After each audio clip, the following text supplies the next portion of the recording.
우리 하나님의 은혜가 우리 온 성도들에게 함께하기를 바랍니다. 아멘.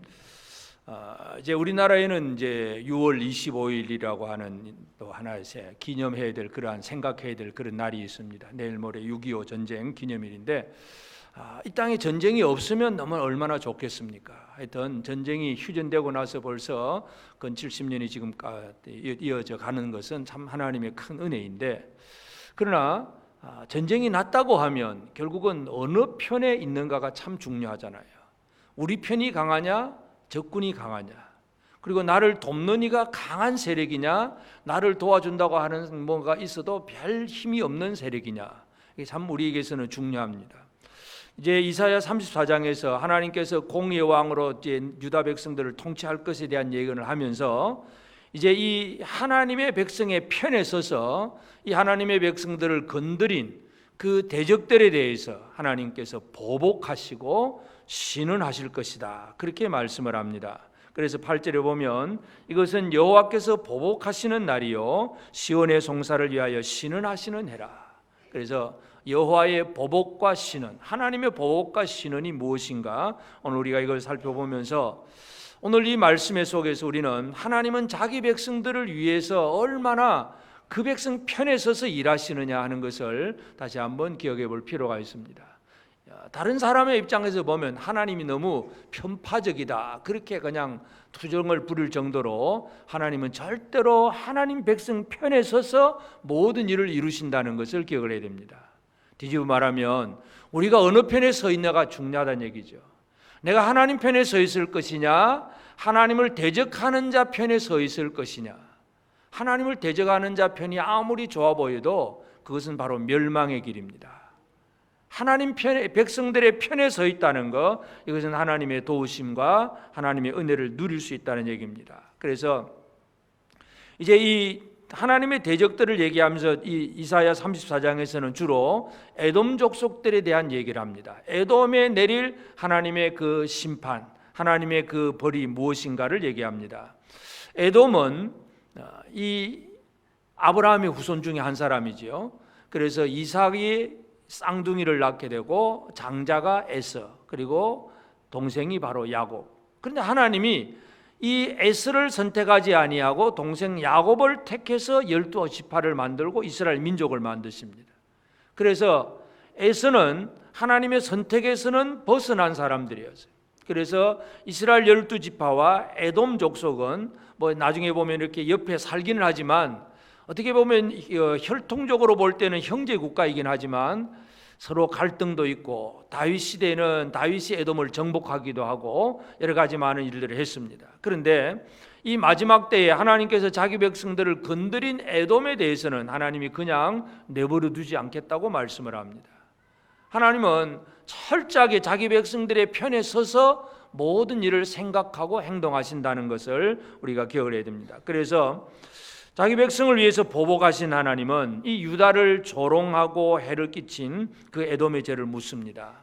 이사야 선지자와 거의 비슷한 시대에 예언했던 이 아모스 선지자도 그런 얘기를 합니다. 아모스 1장 11절에 보면 에돔의 서너 가지 죄로 말미암아 내가 그 벌을 돌이키지 아니하리니 이는 그가 칼로 그 형제를 쫓아가며 긍휼을 버리며 항상 맹렬히 화를 내며 분을 끝없이 품었음이라.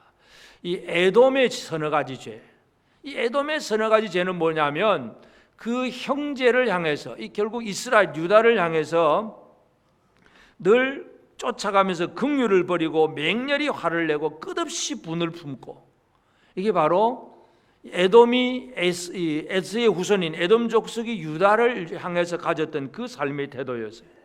그것에 대해서 하나님은 지금 보복하시겠다고 말씀을 합니다.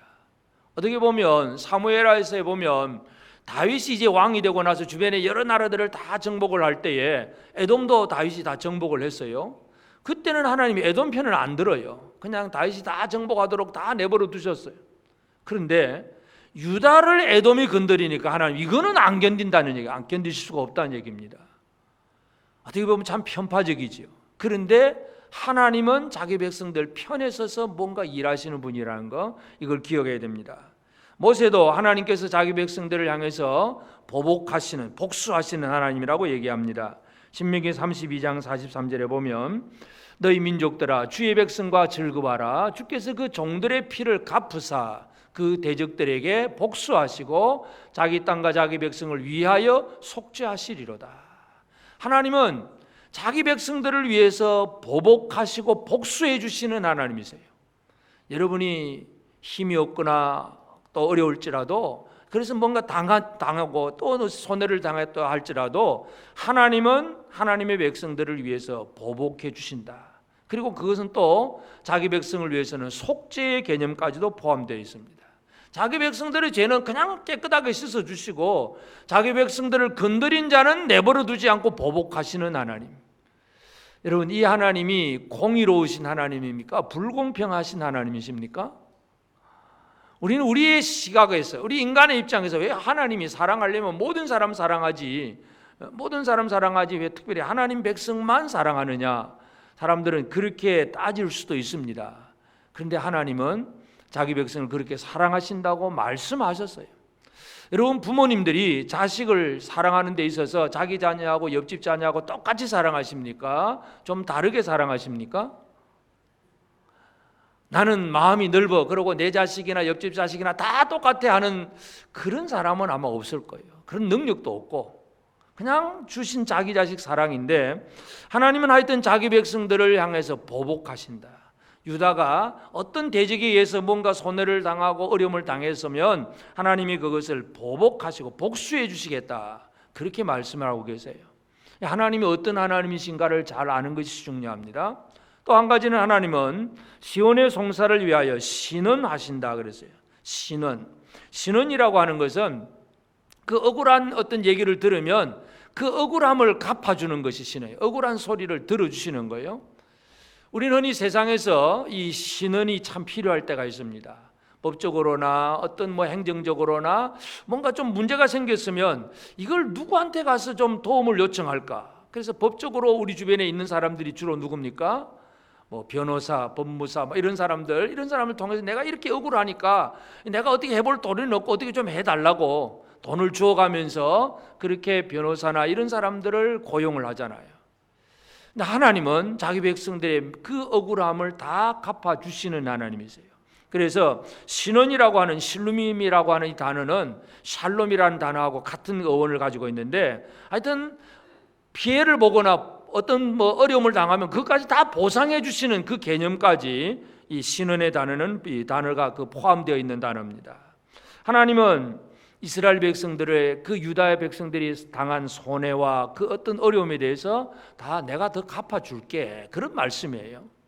에스겔 시대에, 에스겔이 유다 이제 포로가 된 상태잖아요. 바벨론에 의해서 포로가 된 상태에 하나님이 에스겔에게 주신 말씀이 에스겔 35장 15절에 보면 이스라엘 족속의 기업이 황폐함으로 네가 즐거워하던 것 같이, 네가 바로 에돔 족속이에요. 네가 에돔 족속, 네가 즐거워한 것 같이 내가 너를 황폐하게 하리라. 세일사나 에돔 온 땅이 황폐하리니 내가 여호와인 줄 무리가 알리라 하셨다. 하나님이 에돔 백성들이 지금 이 바벨론의 포로가 돼가지고 남의 나라로 끌려가는 유다 백성들을 쳐다보면서 속으로 생각하기를 고소하다, 잘됐다, 꼴 좋다. 이 에돔이 유다를 향해서 그렇게 유다의 황폐함에 대해서 아주 속 시원하다 그러고 조롱을 하고 막 욕을 하고 있는 거예요. 그래서 하나님께서 그 지금 바벨론의 포로로 잡혀가는 그것도 힘들고 억울한데 옆에서는 잘됐다고 그냥 그렇게 조롱하는 그 사람들에 대해서 우리 마음이 얼마나 아프겠어요. 예수님 십자가에 달리셨을 때에 그 몹을 박히는 그 자체도 고통스럽긴 하지만 주변 사람들이 뭐라 그래요? 네가 하나님의 아들이냐? 내려와 봐라. 십자가에서 내려와 봐라. 조롱하고 저주하고 침뱉고, 이거 얼마나 큰 고통이에요. 이러한 대적들의 고통, 그 억울함에 대해서 하나님은 들어주시는 하나님이세요. 그것이 바로 신원하신다 하는 표현입니다. 하나님은 자기 백성들의 억울함에 대해서 모른 척하지 않습니다. 창세기 4장 5절에 보면, 10절에 보면 아벨의, 죽임을 당한 아벨의 소리도 들으세요. 이르시되 네가 무엇을 하였느냐? 네 아우의 핏소리가 땅에서부터 내게 호소하느니라. 아벨이 가인에 의해서 죽임을 당했을 때에 그냥 아벨은 이제 죽고 말았잖아요. 그럼 사람도 아무도 본 사람도 없고 아무도 뭔가 없는 것 같아. 그런데 하나님께서 가인을 불러서 야 가인 네가 어디 있느냐, 동생 아벨이 어디 있느냐 하니까 내가 동생 지키는 자입니까 하고 막 그렇게 따지니까 이 동생 아우의 핏소리가 땅에서부터 내게 호소하느니라. 하나님은 그걸 들으시고 계신다는 거예요. 하나님 백성들이 세상에서 어떤 억울함을 당하고 고통을 당할 때에 사람은 들어줄 사람이 없는 것 같아도 하나님은 들으시는 하나님이십니다. 우리 하나님이 어떤 분인가를 잘 이해하시길 바랍니다. 하나님은 우리를 위해서 보복하시고 우리의 모든 억울함을 해결해 주시는 그 하나님이 우리 편이세요. 남의 편이 아니고 우리 편입니다. 이게 지금 유다 백성들에게 주신 하나님의 마음이고 하나님의 말씀이에요. 그리고 이제 이 사람들을 향해서 11절에 보면 당아새와 고슴도치가 그 땅을 차지하며 부엉이와 까마귀가 거기 살 것이라 여호와께서 그 위에 혼란의 줄과 공의의 추를 들이우실 것인즉. 이 에돔 족속을 이제 징계하고 심판하실 때에 그 궁궐들이 다 무너지고 성읍들이 다 파괴되고 전부 그곳에는 이제 여러 가지 뭐 당아새, 고슴도치, 부엉이, 까마귀 뭐 이런 들짐승들이 그 땅에 와서 사는, 사람이 살 수 없는 그 땅이 되어버린다는 겁니다. 그러면서 여기 보면 혼란의 줄과 공의의 추를 들이우신다 그렇게 얘기합니다. 여호와의 보복과 신원은 줄과 추로 재어보시고 신원한다는 얘기죠. 줄과 추라는 것이 뭐겠어요? 줄과 추는 이 길이가 도대체 얼마냐 하고 우리는 눈짐작으로 보면 이게 한 50cm 되겠다, 뭐 한 40 되겠다, 우리 나름대로 그렇게 얘기하잖아요. 그런데 어떤 사람이 딱 줄을 가져와서 딱 재더니 이거는 39cm, 그러면 누구도 그냥 이해를 다 할 수가 없는 거예요. 줄이라고 하는 것은 정확한 잣대를 가지고 정확하게 보신다는 얘기예요. 하나님은 하나님의 백성들이나 주변의 모든 사람들에 대해서 줄로 재보십니다. 정확하게 네가 뭐 어떤 사람이냐, 네가 누구냐 정확하게 줄로. 그리고 추라는 것도 알잖아요. 추, 요즘은 이 공사장에 가도 이렇게 막 그렇게 막대기로 된 어떤 추 같은 걸 얘기하는데 옛날에 보면 이 무거운 돌 같은 거 추를 하나 달아가지고 줄로 딱 달아가지고 딱 내려서 수직을 보죠. 수직. 이 기울어졌느냐, 벽돌을 쌓다가 이 기울어져 가느냐, 그대로 잘 쌓아져 가느냐. 추라고 하는 것이 정확한 수직, 이걸 보고 줄은 길을 재고. 이게 뭐냐 하면 이 줄과 추에 어긋나면 그건 다 틀린 거예요. 하나님은 에돔을 보시는데 정확한 줄과 추를 가지고 계신다는 거예요. 누구도 항의할 수 없는 줄과 추. 그런데 그것을 혼란의 줄이고 공의의 추라 그렇게 표현을 합니다. 결국 에돔 족속들은 하나님의 줄로 인해서 그들은 혼란에 빠질 수밖에 없어요. 하나님의 추로 딱 달아보니까 이건 아무것도 다 비뚤러그려 그냥 어긋나 있다는 얘기예요. 그래서 하나님은 그걸 다 없애버리고 공하게 만드시겠다고 하는 말씀입니다. 줄과 추는 하나님이 세우시는 기준입니다. 하나님이 사람을 보시고 나라를 보시고 교회를 볼 때도 마찬가지 우리 모든 사람들을 하나님 보시면서 정확한 하나님의 줄과 추를 가지고 우리를 바라보시고 대적들을 바라보시는 거예요. 이것을 우리는 이해해야 됩니다. 그래서 에돔 족속들 물론 많은 죄가 있어요. 여러분 다른 이 에돔뿐만 아니라 다른 주변의 많은 나라들도 여러 가지 뭐 우상 숭배라든지 뭐 악한 뭐 죄를 짓는 그 죄악들은 많이 있습니다. 그런데 그 죄를 그냥 계속 묻고 계시는 하나님이 아니고 특별히 하나님이 에돔을 향해서 주는 죄는 줄과 추는 유다를 왜 건드렸냐 이거예요. 하나님이 에돔을 향해서 지금 말씀하시는 것은 왜 내 백성을 건드렸느냐, 내 백성에게 왜 해를 끼쳤느냐, 왜 내 백성을 저주하고 조롱하고 욕했느냐. 하나님 그게 기분 나쁘시다는 거예요. 이게 하나님의 백성을, 하나님 백성을 하나님은 그렇게 귀하게 여기시는 거예요. 다윗이 에돔을 칠 때는 하나님이 아무 말씀도 하지 않았어요. 이 다윗이 막 주변 에돔, 암몬, 모압 뭐 전부 나라를 다 정복을 했는데 네가 왜 사람 죽이고 전쟁했냐? 하나님 다윗에게 그걸 아무도 묻질 않아요. 그런데 이 이스라엘 유다를 건드린 그 사람들에 대해서는 하나님이 참지 못하고 있다는 거예요. 얼마나 하나님이 자기 백성 편에 서 계시느냐 하는 얘기입니다. 여러분은 하나님 편이십니까? 하나님 대적 편이십니까? 이 하나님 편이 되어 있다는 게 얼마나 큰 복인지 몰라요. 이 하나님의 편에 서 있다는 것, 이것은 얼마나 우리에게 큰 다행스러운 일인지 모른다는 겁니다. 그래서 하나님은 보복하시고 신원하시면서 그 정의로운 줄과 추를 가지고 재어보시는데, 특별히 그 에돔에 대한 줄과 추는 다른 죄에 대해서 묻는 게 아니에요. 그들도 우상 숭배를 했고 그들도 뭐 악하고 음란한 짓도 많이 했겠지만 딱 한 가지, 왜 내 백성들을 대해서 그저 백성들이 고통당하고 힘들고 어려우면 옛날 역사적으로 따져서 형제 국가니까 참 안 됐다, 참 그 포로된 자들에게 그냥 옆에서 그냥 물이라도 좀 주어가면서 동정을 하고 좀 따뜻한 마음 품고, 하나님은 에돔 족속에게 그걸 원하셨어요. 근데 에돔은 오히려 끌려가고 포로되어 가는 유다 백성들을 향해서 잘 됐다고, 괘씸한 놈 잘 됐다고 그냥 속으로 시원하다 그러고 이런 마음을 품고 있었다는 거예요. 하나님이 그것에 대해서 에돔의 죄를 묻습니다. 이것이 지금 이사야 34장의 내용이에요. 그래서 하나님의 보복하심과 하나님의 신원하심, 이것은 하나님의 마음이고 하나님의 속성이에요. 그 얘기는 옛날에 하나님의 백성들을 건드린 에돔을 이렇게 벌하시는 하나님은 지금도 하나님의 백성을 건드리는 자들 내버려 두지 않을 것이다, 그렇게 말씀하십니다. 우리가 하나님의 백성이 되어 있고 하나님의 편에 서 있다면 이것이 얼마나 복되고 다행스러운 일인가 하는 것을 우리가 기억할 필요가 있습니다. 이 땅에 오신 예수님도 하나님의 보복하심과 그 신은하심에 대해서 그 일이 잘 이루어지도록 예수님도 하신 일이 있어요. 이 땅에 오셔서 예수께서 하신 일은, 예수님도 마찬가지예요. 자기 백성에 대한 관심이 아주 각별하신 분이 바로 예수님이에요. 물론 예수님 앞에 많은 사람들이 뭐 어떤 병든 자들, 귀신 들린 자들이 다 나왔을 때 고쳐주시기도 하고 그들에게 말씀을 전해주시기도 합니다. 그러나 그 수많은 무리들이 모여와도 예수님의 특별한 관심은 12제자에게 꽂혀 있는 거예요. 여러분의 삶이 예수님의 사랑과 관심의 대상이 되어 있는가를 잘 이해를 해야 됩니다. 그냥 예수님이 설교한다고 하니까 많은 무리들이 나는 가서 병도 좀 고쳐야 되겠고 귀신도 쫓아야 되겠고 가보자.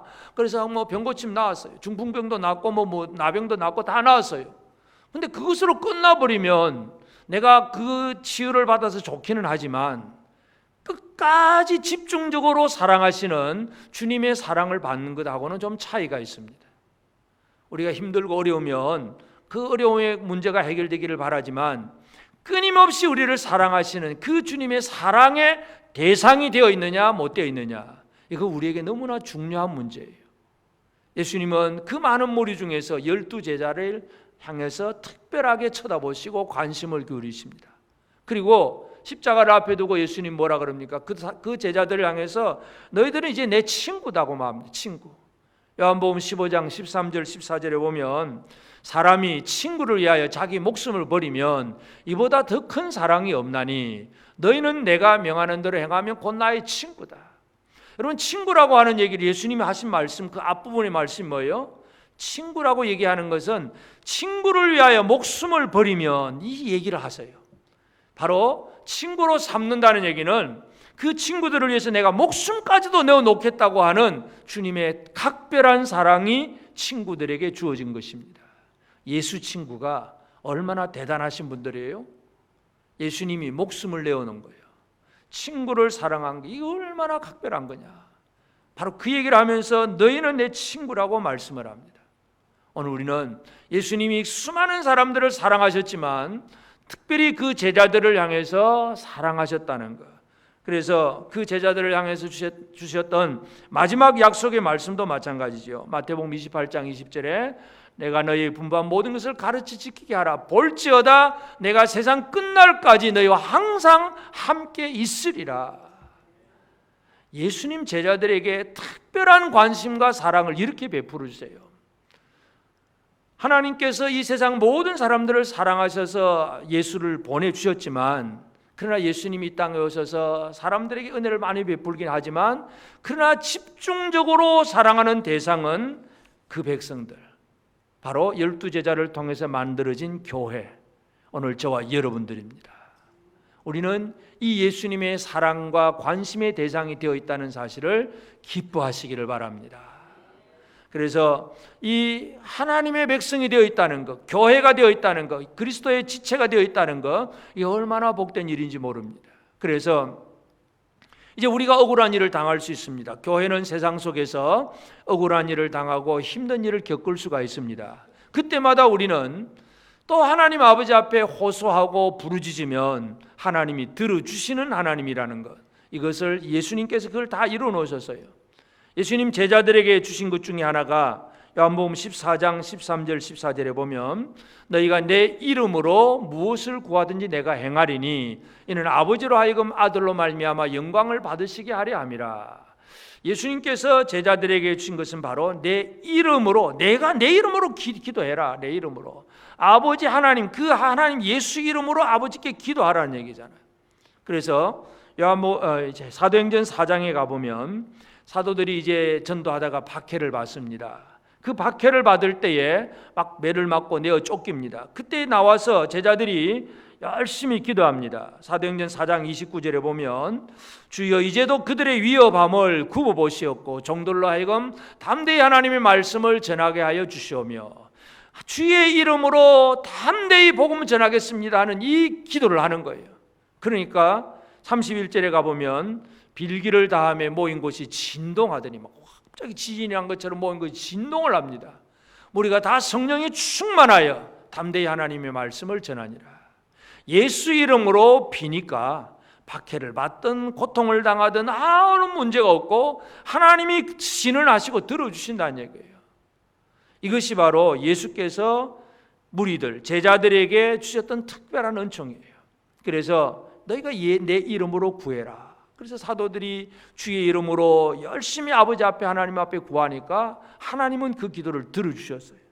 이것이 바로 자기 백성들의 신원에 대해서 응답하게 하시는 그 하나님이 자기 백성들을 신원하실 수 있도록 예수님은 우리에게 열쇠를 하나 주셨습니다. 그 열쇠가 뭡니까?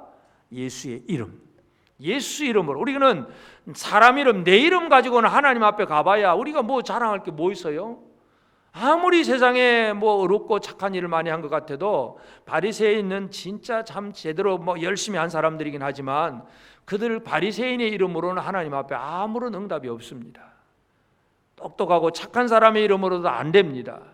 예수 이름만이 아버지 하나님 앞에 들어가고 인정을 받을 수 있는 이름입니다. 그 이름을 오늘 저와 여러분에게 주신 거예요. 그 이름으로 하나님 앞에 기도하고 우리의 억울한 문제, 모든 문제가 하나님께 상달되고 하나님은 우리의 억울함을 풀어주십니다. 신원해 주십니다. 이 은혜를 누리며 살게 되기를 바랍니다. 그리고 예수님도 줄과 추를 가지고 사람을 재어보시잖아요. 하나님께서 지금 에돔 족속을 향한 혼란의 줄과 공의의 추를 가지고 에돔 족속을 재어보시면서 그들이 자기 백성을 건드린 그 죄에 대해서 지금 죄를 묻고 계시는데, 그럼 예수님이 보시는 줄과 추는 무엇인가 하는 거, 혼란의 줄이 아니라 이것은 은혜이고 사랑의 줄이라 하는 것을 기억할 필요가 있습니다. 자, 유대인들은 자기들은 문자적으로 율법을 지키면서 밖에 나갔다가 와서 손 씻고 음식 먹을 때 손 씻고 안식일 지키고 11조 하고 열심히 하기만 하면 어렵다고 생각을 했어요. 그래서 누가복음 18장에 보면 세리의 기도가 나오고 바리새인의 기도가 나오는데, 바리새인의 기도는 사람으로서 할 수 있는 최선의 노력을 다 기울인 거예요.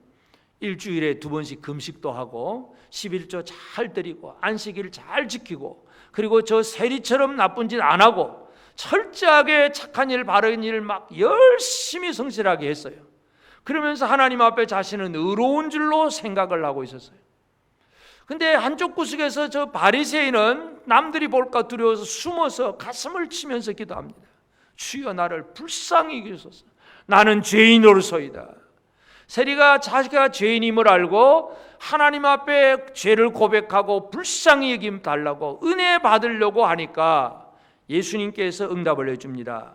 누가복음 18장 14절에 보면 내가 너희에게 이르노니 이에 저 바리새인이 아니고 이 사람이, 이 세리가 의롭다 하심을 받고 그의 집으로 내려갔느니라. 무릇 자기를 높이는 자는 낮아지고 자기를 낮추는 자는 높아지리라.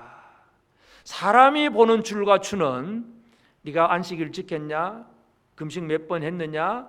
뭐 손 나갔다 들어와서 손 씻었냐? 음식 먹을 때 씻었느냐? 전부 이 규정 가지고 지켰냐 안 지켰냐, 이 사람의 줄과 추는 전부 그거예요. 율법이에요. 근데 예수님은 그 줄과 추를 무엇으로 보셨냐? 사람의 마음을 보신 거예요. 내가 죄인으로서이다. 하나님, 내가 죄인입니다. 하나님 은혜 없으면 살아갈 수가 없습니다. 오직 하나님의 은혜만이 내가 살아갈 수 있습니다. 하나님 앞에 은혜를 구하는 그것을 보시고 예수님은 이거야 그렇게 말씀하시는 거예요. 이게 진짜 내가 죄 보고 달아보니까 오케이 사인이라는 것이 바로 세리의 기도였습니다. 우리는 주님이 보시는 줄과 추는 율법적인 줄과 추가 결코 아니고 은혜의 줄이고 사랑의 줄입니다. 우리가 죄인임을 알고 나는 하나님의 은혜가 없으면 살아갈 수 없는 죄인임을 알고 철저하게 하나님 앞에 엎드리고 하나님의 은혜를 구하는 그 삶을 살아가는 것, 이것이 예수님이 보시는, 사람을 달아보시는 줄과 추입니다. 그러므로 이제 오늘 우리는 이제 우리를 위해서 보복하시는 하나님과 함께하는 삶을 사는 것, 이게 가장 복된 일이잖아요. 하나님 편에 서는 것, 하나님이 내 편이 되어주신다는 것, 그보다 더 큰 복이 없어요. 그래서 우리는 원수들이 우리를 어떻게 건드리든 어떻게 박해를 하든지 간에 그 보복은 하나님 손에 다 맡기고요. 하나님 손에 맡겨놓고 우리가 할 일은 그냥 주님과 함께하는 생활, 주 안에 살아가는 삶을 사는 것이 중요해요. 다윗이 자기를 핍박하는 사울을 피해서 이제 광야로 도망을 합니다. 도망을 하다가 두 번이나 다윗이 이제 사울을 죽일 수 있는 절호의 기회가 왔는데 다윗이 사울을 죽이지를 않습니다. 사무엘상 24장 4절에 보면 다윗의 사람들이 이르되 보소서 여호와께서 당신에게 이르시기를 내가 원수를 내 손에 넘기리니 내 생각에 좋은 대로 그에게 행하라 하시더니 이것이 그날입니다. 하나님 말씀이 그날 아닙니까? 이거 말씀의 성취입니다. 그런 얘기를 합니다. 근데 다윗이 일어나서 사울의 겉옷자락을 가만히 베니라. 뒤에서 칼로 사울을 죽일 수 있는 그 순간에도 그냥 흔적만 남기는 거예요. 그 긴 겉옷이 있고 겉옷에 달려있는 술이 있는데 그거 하나만 살짝 잘라서 사울이 전혀 눈치채지 못하게, 그리고 마지막에 나가서 저 이제 한참 떨어진 다음에 가서 이거 누가, 이 옷자락 이게 누군 건지 아냐고 이렇게 물어봅니다. 보복은 다윗은 누구 손에 맡깁니까? 하나님이 하실 거야. 내가 사울 죽이는 그런 나 안 하겠습니다. 하나님께서 다 하실 겁니다. 나는 하나님 백성이 편에 서 있을 것이고 하나님께서 기름 부음 받은 자를 내가 내 손으로는 건드리지 않겠습니다. 다윗이 그런 얘기를 합니다. 우리가 하나님 편이 된다는 것은 내 힘으로 뭔가 하나님의 능력 가지고 내가 하겠다는 개념이 아니에요. 보복은 하나님 손에 맡기는 거예요. 그리고 우리가 할 일은 뭐냐 하면 주 안에 서는 것. 사도 바울도 마찬가지입니다. 빌립보 4장 1절에 보면 그러므로 나의 사랑하고 사모하는 형제들, 나의 기쁨이요 면류가 아닌 사랑하는 자들아, 이와 같이 주 안에 서라. 이와 같이 주 안에 서라. 이와 같이라는 얘기는 그 3장 뒷부분에 있는 얘기예요. 그 3장 뒷부분에 사도 바울이 얘기하는 게 뭐냐 하면 우리의 시민권은 하늘에 있는지라. 내 시민권은 하늘이라. 하나님 나라 백성 시민이기 때문에 그러면 우리가 할 일이 뭐냐? 주 안에 서 있는 것, 주님 안에 서 있는 것, 이게 우리가 할 일이다. 여러분, 우리는 하나님의 백성들입니다. 그러므로 우리가 서야 될 우리의 삶의 위치가 어디냐는 거예요. 우리의 삶의 위치가 예수 그리스도 안에, 예수 그리스도 안에 서 있어야 됩니다. 주님 안에 서 있는 자를 주님께서 지켜주시고 도와주십니다. 주 안에 선다고 하는 것은 양다리 걸치면 안 됩니다. 예수도 좋고 세상도 좋고 이것도 좋고 저것도 좋고 다 양다리 걸치고 있는 성도들이 좀 있는 것 같아요. 예수를 안 믿는 것도 아니고 그렇다고 완전히 믿는가 하는 거 보면 세상을 좀 더 빠져 있거나 적당히 걸쳐 있는 회색이 되면 안 됩니다. 여러분은 주 안에 분명히 서시기를 바랍니다. 중국에 가보면 중국 공산당이 지배하는 그 사회는 교회가 삼자교회, 주로 이걸 삼자교회라고 표현을 하는데, 한국의 대형 교단들이 막 중국 선교한다고 가가지고 가서 예배당 건물을 크게 잘 지어줬어요. 아주 몇 층짜리 아주 큰 예배당 건물을 지어줬는데, 그 삼자교회는 전부 중국 공산당 종교국의 지도 아래 다 있습니다. 시키는 대로 해야 됩니다. 근데 이제 전번에는 없었는데 이번에는 보니까 그 삼자교회 앞에 전부 이제 깃대봉을 다 세워가지고 국기를 다 개양을 해놨습니다. 그 교회가 뭐냐면 그 깃발 아래 있는 교회란 얘기죠. 그게 상징이에요. 깃발. 무슨 깃발입니까? 공산당이 지배하는 그 깃발 아래 모인 교회들. 그런데 그 안에 가면 예배를 드려요. 찬송도 해요. 근데 공산당이 하지 말라는 것은 또 못해요. 하라는 것만 해요. 그게 뭐예요? 믿는 것도 아니고 안 믿는 것도 아니고 양다리 걸치고 있고. 주님은 라오디게아 교회를 향해서 뜨겁든지 차든지 분명히 하라고 얘기하잖아요. 토하여 내치리라. 여러분, 우리는 우리의 모든 문제를 내가 해결하려고 애를 쓰는 것이 아니라 큰 주님 하나님 손에 맡겨놓고 그냥 나는 예수 그리스도 안에 분명히 서 있기만 하면, 주님 편이 되어 있기만 하면 승리는 자동입니다. 보복은 하나님이 하십니다. 우리를 건드리는 대적을 하나님 그냥 내버려 두지 않습니다. 이제 단지 그 시간이 얼마나 걸리냐에 따라서 사람들이 인내하느냐 못하느냐 그런 문제도 있긴 하겠지만, 분명한 말씀은 하나님께서 자기 백성을 위해서 보복하시겠다고 말씀합니다. 그러면서 이제 우리는 신원하시는 하나님께 대해서 우리가 할 일은 그냥 송사하는 거예요. 시온의 송사를 위하여 신원하시는 해라. 송사가 뭐예요? 송사는 세상 법정에다가 막 고소 고발장 올리는 거잖아요. 아무개 누가 나한테 이렇게 해를 끼쳤습니다. 또 나한테 욕을 했으니까 명예훼손죄로 처벌해 주세요. 막 세상 법정에다가 막 고발장, 고소장 막 올리잖아요. 하나님 앞에 송사하는 겁니다. 하나님 백성들은, 주 안에 서 있는 자들은 하나님 아버지 앞에 아뢰는 삶을 사는 것이 중요합니다. 하나님 앞에 우리는 뭘 해야 되냐? 아까 빌립보 4장 1절에 주 안에 서라 그랬는데, 이제 주 안에 선 사람은 4장 6절에 보면 아무것도 염려하지 말고 다만 모든 일에 기도와 간구로 너희 구할 것을 감사함으로 하나님께 아뢰라. 뭔가 많은 문제가 있을지라도 그거 가지고 염려하지 말고 기도와 간구로 구할 것을 감사함으로. 왜 감사함입니까? 하나님 들어주시니까. 지금 당장에는 안 된 것 같아도 하나님 결국은 들어주실 것이니까 그 감사함으로 하나님 앞에 아뢰라. 하나님, 내가 이렇습니다. 내가 이렇게 억울함을 당했습니다. 하나님, 내가 이렇게 힘들고 괴롭습니다. 있는 대로 다 토해 놓는 거 그냥 푸념이고 불평이 아니에요. 하나님이 들어주실 것에 대한 믿음으로 감사함으로 아뢰는 거예요. 이것이 바로 우리가 할 일입니다. 하나님 백성들은 하나님 편에 서야 되고, 그 다음에 서서 멀뚱하게 서 있는 것이 아니라 하나님 앞에 우리의 모든 것을 아뢰는 생활, 송사하는 것, 그 송사도 믿음의 송사고 감사함의 송사가 되어야 됩니다. 하나님 들어줄는지 안 들어주는지 잘 모르겠다. 들어주면 좋고 안 들어주면 할 수 없지 뭐. 이것도 믿음이 온전치 못한 것이고, 그냥 하나님께서 들어주실 것에 대한 확신을 가지고 주 안에 서 있는 자들은 염려하지 말고 감사함으로 아뢰는 삶을 살아가야 됩니다. 그리고 마지막으로 우리가 기억해야 될 것은, 주님이 사람을 바라보시는 그 줄과 추, 그 주님의 추에 맞는 삶을 살아가야 되잖아요. 우리는 자기 자신이 세우는 줄과 추를 가지고 살아갑니다. 내가 이만하면 되겠어. 이 정도만 하면 괜찮지 뭐. 이 정도만 하면 잘하는 거야. 늘 사람들은 자기 기준으로 생각하고 판단하고 행동을 합니다. 에돔의 죄는 하나님 백성들 유다를 향한 긍휼과 은혜를 베풀지 못했던 것, 그것이 바로 에돔을 제어보시는 줄과 추였어요. 예수님은 바리새인들이 그렇게 열심히 어렵게 잘했는데 그게 아니라고 예수님 바라보시는 거예요. 결국 우리는 예수께서 세우신 줄과 추에 맞는 그런 삶을 살아가야 됩니다. 주님께서 딱 재보시고 합격, 이것보다 크거나 모자라면 불합격이에요. 딱 정확하게 맞아야 그것이 합격이에요.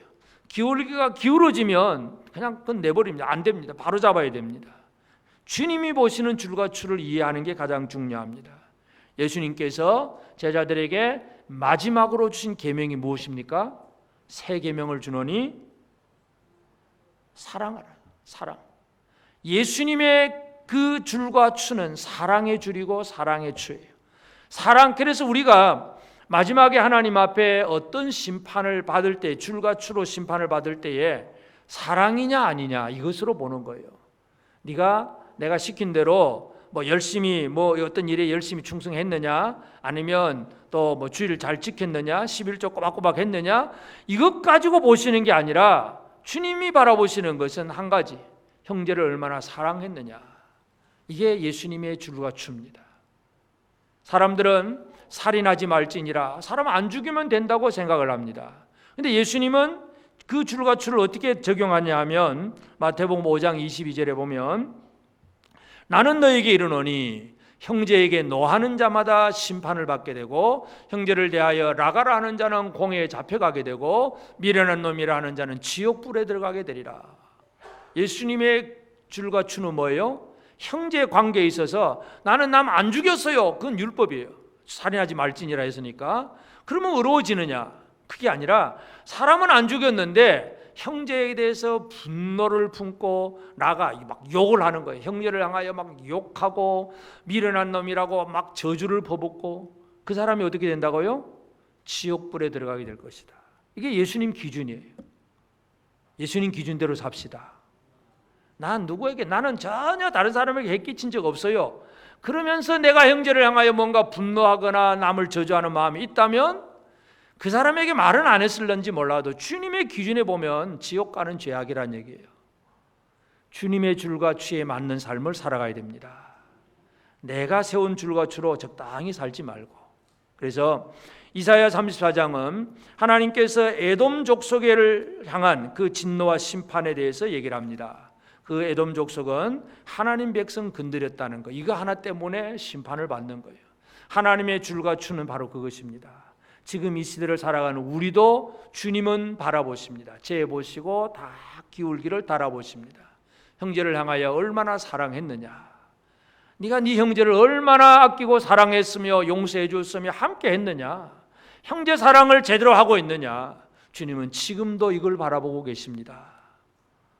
우리 옆 사람을 향해서 그냥 일단은 말로 고백을 합시다. 사랑합니다. 이 사랑합니다라는 말은 모든 잘못에 대해서도 용서를 해줄 수 있고 눈 감아줄 수 있고 그래도 어떻게 하든지 하나 될 수 있겠다는 그 얘기입니다. 그 마음 품고 다시 사랑합니다. 네. 조금만 내 마음에 안 들면 니 왜 그러냐고 막 핍박하고 막 헐뜯고 뭐 비난하고 정죄하고, 그건 예수님을 아직도 모르는 사람들이에요.